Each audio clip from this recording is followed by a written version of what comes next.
दोस्तों आज हम एक्सप्लेन करने वाले हैं हाल ही में आई मूवी जवान, जिसमें शाहरुख खान लीड रोल में है और ये मूवी रिकॉर्ड तोड़ कमाई कर रही है। वीडियो शुरू करने से पहले आप वीडियो को भी लाइक कर दीजिए। अब चलिए बिना समय गवाए वीडियो शुरू करते हैं। दोस्तों मूवी की शुरुआत में 1986 का सीन दिखाते हैं, जहाँ नदी में गांव वालों को काफी गंभीर हालत में एक आदमी मिलता है। गांव वाले उस आदमी को अपने यहाँ लाकर उसका इलाज करना शुरू करते हैं। उस आदमी को लगभग 5 गोलियां लगी थी और कई सारी हड्डियां भी टूट चुकी थी। उसकी पूरी बॉडी का इलाज गांव वाले जड़ी बूटियों से करते हैं और फिर पूरी बॉडी पर पट्टी बांध देते हैं, क्योंकि जिससे उसकी टूटी हुई हड्डियां जुड़ सके। थोड़े टाइम बाद उस गांव में कुछ पुलिस वाले आकर उन लोगों को मारने लगते हैं और कत्लेआम मचा देते हैं। तब गांव वाले अपने देवता से मदद की गुहार लगाते हैं और अचानक से वह पट्टियों में लिपटा हुआ आदमी खड़ा होकर उन सारे पुलिस वालों को बड़ी बेरहमी से मारने लगता है। यह सीन देखने में काफी जबरदस्त लगता है और जिस तरह से शाहरुख खान का फेस रिवील होता है, उस सीन को देखकर तो मजा ही आ जाता है।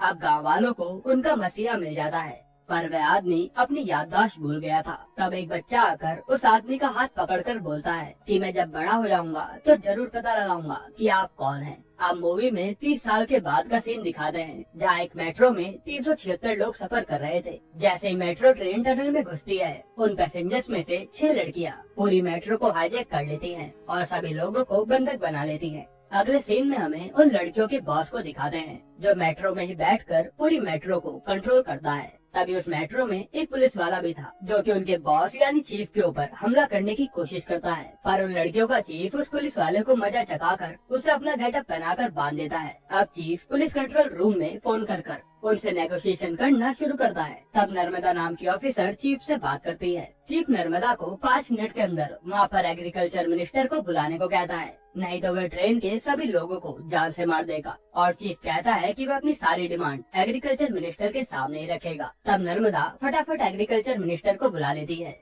चीफ एग्रीकल्चर मिनिस्टर को बोलता है कि उसे 40,000 करोड़ रुपए चाहिए। मिनिस्टर बोलता है कि वह इतने सारे पैसे कहाँ से लाएगा। तब वह आदमी मिनिस्टर को पैसे लाने का तरीका भी बताता है कि उसके पास एक आदमी का नंबर है और कहता है कि अगर तुम उस आदमी को बोलोगे तो वो तुम्हारे लिए पैसे का अरेंजमेंट करवा देगा, क्योंकि उसकी बेटी भी इसी ट्रेन में हमारे कब्जे में है। जिस आदमी की बातचीत कर रहा था उसका नाम काली गायकवाड़ होता है, जो कि एक बहुत बड़ा आम डीलर है। इधर काली को पता चल जाता है कि उसकी बेटी भी मेट्रो में किडनैप हो चुकी है और फिर कंट्रोल रूम से एग्रीकल्चर मिनिस्टर काली को पैसों के लिए बोलता है, तो काली पैसा देने के लिए मान जाता है और तुरंत उस चीफ के अकाउंट में 40,000 करोड़ रुपए ट्रांसफर करवा देता है। अब रास्ते में काली की बेटी कहती है कि तुम सब चोर हो, तो चीफ कहते हैं कि तुम्हारे पापा हमसे भी बड़े चोर हैं, जिन्होंने गवर्नमेंट बैंक से 40,000 करोड़ रुपए लोन लिए थे और उन्होंने वो पैसा बैंक को कभी लौटाया ही नहीं और उन बैंक वालों ने वो पैसा माफ भी कर दिया।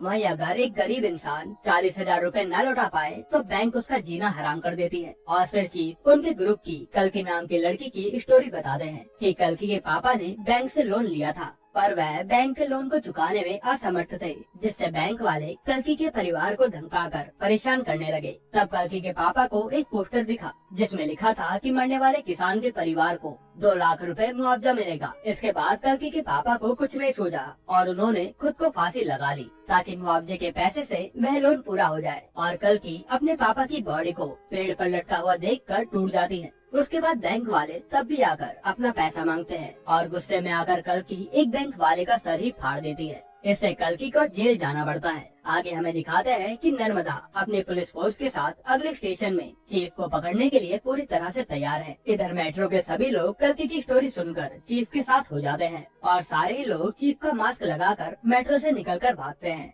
इसके कारण नर्मदा और उसकी पूरी टीम चीफ और उसके साथियों को पकड़ नहीं पाती और चीफ और उसकी टीम बड़े आराम से बचकर निकल जाते हैं। इसके बाद हमें दिखाते हैं कि उन 40,000 करोड़ को चीफ ने 60 लाख किसानों के अकाउंट में डलवा दिया है, जिनके ऊपर बैंक वालों का कर्जा था। जब ये बात पूरे देश में फैलती है तो हर कोई चीफ को अच्छा इंसान समझने लगता है। अब हमें पता चलता है कि चीफ की सारी लड़कियां जेल में रहती हैं। वह सब जेल से अपने काम को अंजाम देती हैं और सारी लड़कियों के अंदर अपनी अलग अलग खूबी थी और वह सब अपने काम में एकदम परफेक्ट थी। जैसे कि कोई हैकर है तो कोई फाइटर और कोई डॉक्टर। और ये सारी लड़कियां अपने मिशन को पूरा करने के बाद वापस जेल में चली जाती हैं और उस जेल का जेलर खुद चीफ होता है, जो कि एक बहुत बड़ा ऑफिसर है और उसका नाम आजाद है। आजाद सारी कैदियों को अपनी माँ और बहन मानता है और उन्हें जेल में ऐसे सुधार दिया जाता है कि वह दोबारा कभी कोई जुर्म ना करे। मूवी में अब हमें कावेरी अम्मा को दिखाते हैं। जिन्होंने आजाद को पाल पोस कर बड़ा किया है, और वे आजाद को शादी के लिए तैयार कर रही होती हैं। और हमें पता चलता है कि आजाद की उम्र अब थोड़ी ज्यादा हो गई है और उसे शादी के लिए लड़की भी नहीं मिल रही है। आजाद अब लड़की को देखने जाता है, जहाँ लड़की नहीं बल्कि उसकी छोटी बच्ची आई होती है, जिसका नाम सूजी होता है। सूजी आजाद को कहती है कि मेरी मम्मी की जगह मैं डिसाइड करूंगी कि उनका हस्बैंड कौन होगा, आखिर वो मेरे होने वाले पापा जो होंगे। अब कहानी आगे बढ़ती है और थोड़े ही दिनों में आजाद और सूजी की काफी अच्छी दोस्ती हो जाती है। फिर हमें पता चलता है कि सूजी की माँ वही ऑफिसर नर्मदा है जो आजाद को पकड़ना चाहती है। नर्मदा को देखकर आजाद एकदम से चौंक जाता है, पर धीरे धीरे उनकी बातचीत होती है और नर्मदा और आजाद एक दूसरे को पसंद करने लगते हैं, जिसके कारण कुछ ही दिनों बाद उन दोनों की एंगेजमेंट हो जाती है और सब लोग शादी की तैयारियों में लग जाते हैं। अगले सीन में हमें आजाद के दूसरे मिशन को दिखाते हैं, जहाँ वे अपनी लड़कियों के साथ उसके अगले टारगेट की ओर बढ़ता है, जो कि होता है हेल्थ मिनिस्टर। हेल्थ मिनिस्टर सब लोगों को बहुत तगड़ी स्पीच दे रहा होता है कि अगर वह कभी भी घायल हुआ तो वह सिर्फ और सिर्फ सरकारी अस्पताल ही जाएगा, क्योंकि उसके रहते सरकारी अस्पताल की हालत एकदम बढ़िया हो गई है, जो कि सरासर झूठ था, क्योंकि सरकारी हॉस्पिटल और भी ज्यादा बदतर हालत में थे। आजाद अब अपनी एक लड़की जो शूटर थी उसे हेल्थ मिनिस्टर को गोली मरवा देता है और एक प्लान के जरिए जैसे तैसे उस मिनिस्टर को सरकारी अस्पताल पहुंचा देता है, क्योंकि आजाद को दिखाना था कि सरकारी अस्पताल की हालत कैसी है। तब ये बात नर्मदा और उसकी टीम को पता चल जाती है कि हेल्थ मिनिस्टर को गोली लगी है और नर्मदा अपनी टीम के साथ उस मिशन के लिए चली जाती है। आजाद फिर नर्मदा से नेगोशिएशन करके अपनी डिमांड बताता है और वहीं पर आजाद के ग्रुप की एक और लड़की की स्टोरी दिखाते हैं, जो कि एक डॉक्टर थी और उसका नाम किरण था। एक दिन किरण के अस्पताल में 57 बच्चे काफी नाजुक हालत में आए थे, क्योंकि उन्होंने जहरीली गैस सूंघ ली थी और उन्हें ऑक्सीजन की सख्त जरूरत थी, पर हॉस्पिटल्स के बड़े अधिकारियों की वजह से वे ऑक्सीजन सिलेंडर बच्चों को नहीं मिल पाए और सारे ही बच्चे किरण की आंखों के सामने मर गए। पर बड़े अधिकारियों ने इन सब बच्चों की मौत का इल्जाम किरण पर ही डाल दिया, जिससे किरण का लाइसेंस उससे छीन लिया गया और उसे जेल में डाल दिया गया। फिर सीन प्रेजेंट में आता है, जहाँ आजाद की डिमांड यही थी कि सरकार उन सारे डॉक्टरों को सस्पेंड कर दे और वह सारे अधिकारी ये सारा ब्लेम अपने ऊपर लें, जिनकी वजह से उन सारे बच्चों की मौत हुई थी। उसके बाद आजाद ये भी कहता है कि सारे सरकारी हॉस्पिटल्स में A1 फैसिलिटी प्रोवाइड होनी चाहिए, जिससे आगे कोई भी गरीब इंसान ना मरे। सरकार आजाद की डिमांड के मुताबिक वह सारा काम करवा देती है। अब आजाद उस हॉस्पिटल से भागने के लिए वहाँ पर चॉपर मंगवाता है, पर नर्मदा वहाँ पर अपने साथियों के साथ आकर आजाद और उन लड़कियों पर अटैक करती है, पर आजाद की लड़कियाँ हार नहीं मानती और बचकर वहाँ से भागती हैं। अब आजाद और नर्मदा की फाइट होती है और वह आजाद का चेहरा देखने की कोशिश भी करती है, पर नर्मदा उसका चेहरा नहीं देख पाती और फिर आजाद अपनी सारी लड़कियों के साथ वहाँ से बड़ी चालाकी से बचकर निकल जाता है। अब नर्मदा कहती है कि उसे किसी भी हाल में आजाद और उसकी टीम को पकड़ना है, लेकिन उसे तो पता ही नहीं था कि जिससे वह शादी कर रही है वह ये सब काम कर रहा है। अगले सीन में काली गायकवाड़ अपने साथियों के साथ रशिया जाने के लिए निकलता है और अपना सारा कारोबार अपने छोटे भाई मनीष गायकवाड़ के ऊपर छोड़कर चला जाता है। इधर आजाद और नर्मदा की बड़ी धूमधाम से शादी होती है और नर्मदा की बेटी सूजी भी आजाद और उसकी माँ की शादी से बहुत खुश थी। आजाद अब नर्मदा को रात में सब सच बताने वाला होता है और आजाद ने पहले भी नर्मदा को इशारों से समझाने की कोशिश की थी, पर बात नहीं बनी। इधर नर्मदा का एक ऑफिसर ईरानी आजाद की आइडेंटिटी पता लगाकर नर्मदा को फोन में सब कुछ बता देता है। अब आजाद को जेल से लड़कियां फोन करके फर्स्ट नाइट के लिए छेड़ रही होती हैं। तब इधर नर्मदा आजाद पर बंदूक तान देती है और उसके कंधे पर एक गोली भी मार देती है। तभी एकदम वहाँ पर मनीष गायकवाड़ आकर नर्मदा और आजाद को पकड़कर ले जाता है और जेल से लड़कियां आजाद को बचाने के लिए निकल जाती हैं, क्योंकि उन्होंने फोन पर सब कुछ सुन लिया था। उसके बाद यहाँ काली गायकवाड़ का भाई पहले दोनों को पिटवाता है और फिर नर्मदा को शूट कर देता है। फिर जैसे ही वह आजाद को मारने वाला होता है, तब वहाँ पर एक आदमी की एंट्री होती है, जो कि थे आजाद के पापा। आजाद के पापा अपने नाम विक्रम राठौर बताते हैं और वहाँ सबको बुरी तरह से मार मार कर अपने बेटे और नर्मदा को बचा लेते हैं। इधर काली गायकवाड़ रशिया में बड़े बड़े देश के लोगों से खुफिया मीटिंग करके बात कर रहा था कि अगर आप अपने देश में आर्म्स की फैक्ट्री खोलोगे तो वहीं के लोग प्रोटेस्ट करके उनकी फैक्ट्री पर ताला लगवा देंगे। पर ये सब काम करने के लिए सबसे बेस्ट जगह इंडिया है, बस उन्हें कैसे भी करके वहाँ पर इलेक्शन जीतना होगा और इसके बाद वह आराम से कोई भी फैक्ट्री डाल सकते हैं और वहाँ पर कोई कुछ भी नहीं कर पाएगा। काली फिर बोलता है कि इलेक्शन जीतने के लिए बहुत सारा पैसा लगेगा और फिर काली 20% अपनी ओर से देने को कहकर बाकी का पैसा आप सब मिलाओ कहता है। तब वहाँ पर एक आदमी बोलता है कि बाकी का 80% पैसा मैं दूंगा और थोड़ी देर बाद काली को पता चलता है कि उसके भाई मनीष को आजाद ने मार दिया है। काली को ये सुनकर काफी गुस्सा आता है। इधर नर्मदा आजाद और उसके पापा के बारे में सब पता लगाना चाहती थी, इसलिए वह अपने साथी रानी के साथ मिलकर आजाद की जेल में जाकर लड़कियों से सब पता लगाने का प्लान करती है। अब नर्मदा जैसे ही जेल पहुंचती है, वहाँ उसे सबसे पहले आजाद के पापा विक्रम राठौर की स्टोरी पता चलती है। और अब मूवी पास्ट में जाती है और हमें विक्रम राठौर और उसकी वाइफ ऐश्वर्या को दिखाते हैं, जो कि एक दूसरे से बहुत प्यार करते थे। और विक्रम राठौर एक बहुत बड़ी स्पेशल टीम के सोल्जर थे। एक दिन विक्रम राठौर को बताया जाता है कि बॉर्डर पर कुछ ट्रक वालों को बंदी बना लिया गया है। फिर कुछ सैनिक उनको रेस्क्यू करने के लिए गए, जिसमें से आधे सोल्जर मर गए और आधे उनके कब्जे में हैं। तब विक्रम राठौर अपनी स्पेशल टीम के साथ बॉर्डर पार करके दुश्मनों से लड़कर उन्हें छुड़ाने के लिए जाते हैं। वह सिर्फ 6 सोल्जर थे और जैसे ही वह अपनी बंदूक से उन पर फायर करने की कोशिश करते हैं, उनकी बंदूकें नहीं चलती। पर विक्रम और उसकी टीम किसी तरह से लड़कर वहाँ जीत जाते हैं और अपने साथियों को बचाकर ले आते हैं। विक्रम अब उनकी आर्मी को हथियार देने वाले, जो कि काली गायकवाड़ था,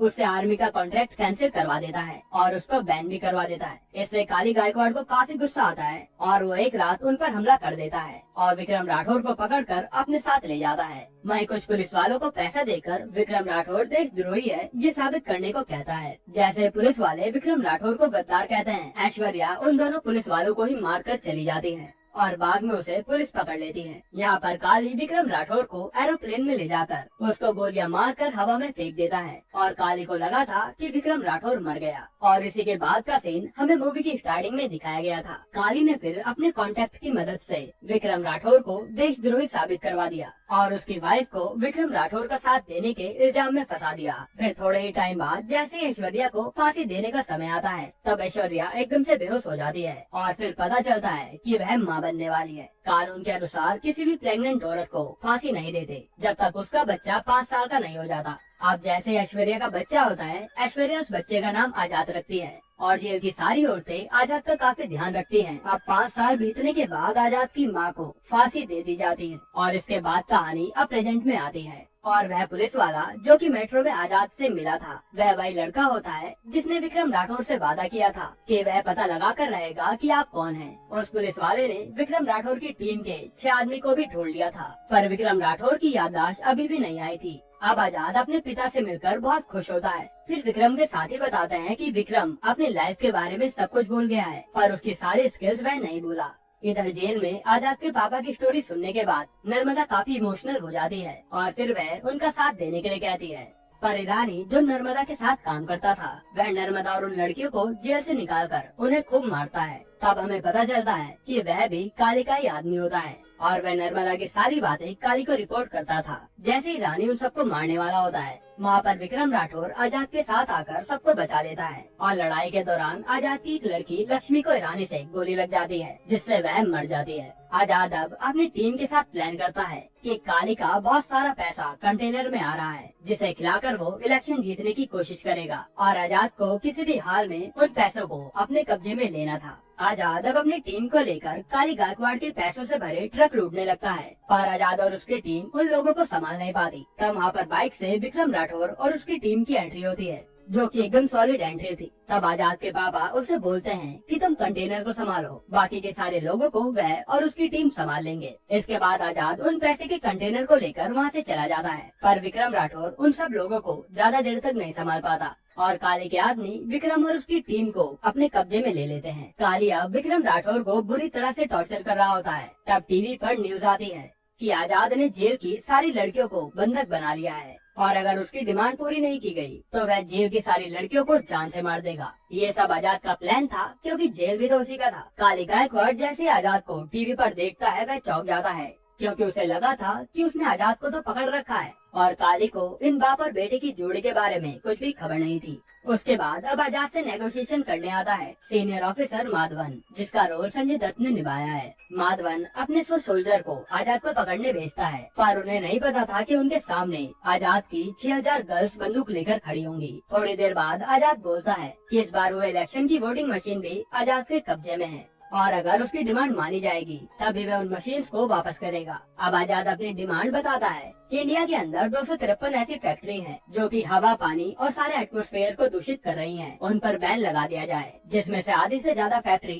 काली गायकवाड़ की ही होती हैं। तब एक बहुत बड़े कमीशन की मीटिंग बैठती है और वह फैसला लेते हैं कि उन सारी फैक्ट्रीज को बैन कर दिया जाए, जिससे कि इन्वायरमेंट को काफी फायदा होगा। ये सब होते ही अब आजाद अपना फेस रिवील करके बोलता है कि मैं विक्रम राठौर नहीं बल्कि आजाद हूँ, और वह सारे देशवासियों को एक अच्छी सी स्पीच देकर अपील करता है कि आप एक अच्छे नेता को उसके काम के अनुसार चुनिए, उसकी जाति या धर्म से नहीं। उसके बाद आजाद वोटिंग मशीन के कंटेनर को छोड़ देता है। इधर काली गायकवाड़ भी अपने साथियों के साथ विक्रम राठौर के जरिए आजाद के पास पहुंच जाता है, जहां पर काली का एक लंबा सा आदमी आजाद और उसके पापा को खूब मारता है, लेकिन फिर बाप बेटे की जोड़ी उस आदमी का बुरा हाल कर देते हैं। उसके बाद बारी आती है काली की, और जैसे ही काली अपनी बंदूक चलाने जाता है वह बंदूक नहीं चलती, और ये देखकर विक्रम राठौर को सब कुछ याद आ जाता है। फिर आजाद और उसके पापा मिलकर काली को खूब मारते हैं और उसको फांसी पर चढ़ा देते हैं, और ये मूवी यहीं पर खत्म होती है। दोस्तों, आपको ये मूवी कैसी लगी हमें कमेंट में जरूर बताइएगा।